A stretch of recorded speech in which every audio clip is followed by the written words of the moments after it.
Welcome back to the channel, guys. This is Slight. Today we are going to be working on this 1100 DCT. It's going to be the same thing as any other 1100. We're just replacing the air filter. So we do have a K&N filter for this thing. We're going to just get going. Side covers are off. You don't technically need to do that on this, but and the only other additional thing that you won't have to worry about is that little bag on the top, right?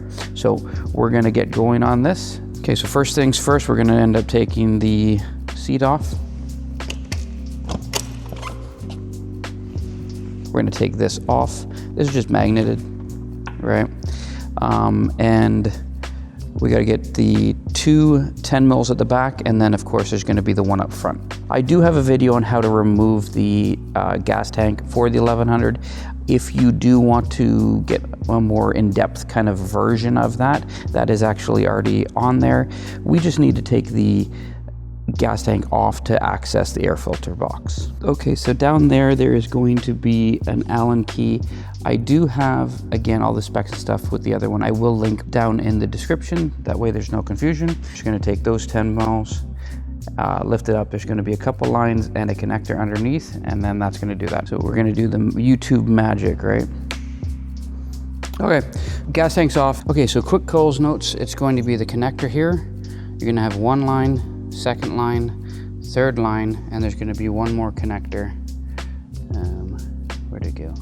Right there. So one more connector there. It's pretty straightforward, pretty easy to do. You have the two bolts in the back, so two 10 mils, and the one Allen is an H6. So the good thing about this one is it was almost out of gas. So if you can do it when the fuel tank is a little bit less, it's easier to kind of maneuver it. You don't have to, it's just, so next step we're gonna end up doing is we're gonna take off these little Phillips, and then you're gonna take this off. There's gonna be one here.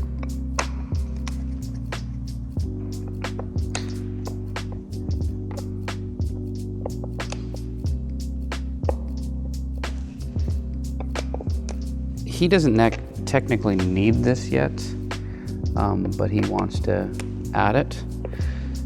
Other thing that you can end up dealing with is if you're going through a lot of rain or a lot of like abnormal weather, like dusty conditions, stuff like that, you're gonna wanna check this a little bit more often. There, and there's one last one at the back.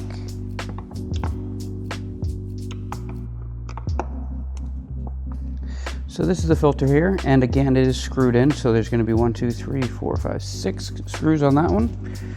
So we are going to take them out now.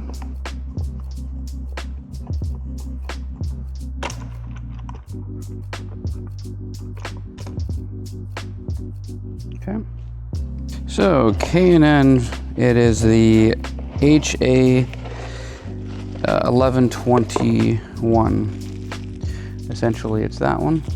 Okay, so you get some hardware for the screws. So they're like little washers.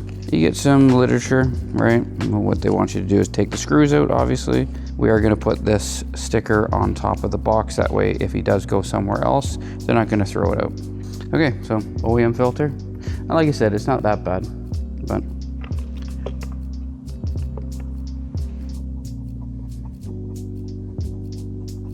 I'm just gonna walk all the screws down, right?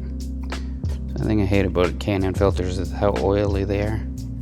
Okay, so that's done. Next step is to basically put it all back together, right? So what we're gonna do is we're gonna clean up the box. We're gonna end up putting the sticker on there. And when you take it apart, you just wanna check to see if there's any seals that are damaged or any of that type of stuff. This one again is brand new and there's nothing wrong with it. Well, not technically brand new. It is slightly used, but don't forget to plug in the connector. That's it.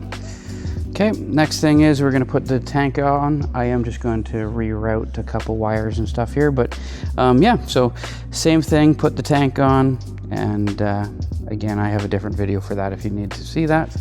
A link down in the description. Okay, so pretty much the gas tank just goes back on again. Couple lines, couple connectors, two 10 mils, and of course the H6 in the front. Pretty straightforward. You don't have to do a K&N filter. If you're doing a other, like an OEM filter, it's the same way. There's no difference as far as this goes. A huge thanks to the Patreon supporters. This is very helpful, guys. Thank you very much for supporting the channel. Again, I do have a shop, I do have a Patreon. If you do want to support the channel, those are options, you can do that. Again, always gonna be the first 2 links in the description. But anyways, that is pretty much it. Pretty simple process. A little bit more complicated than like the 3 and 500, but again, fairly straightforward. If you do like this channel, if you like this content, give me a thumbs up, like and subscribe, and until next time, guys.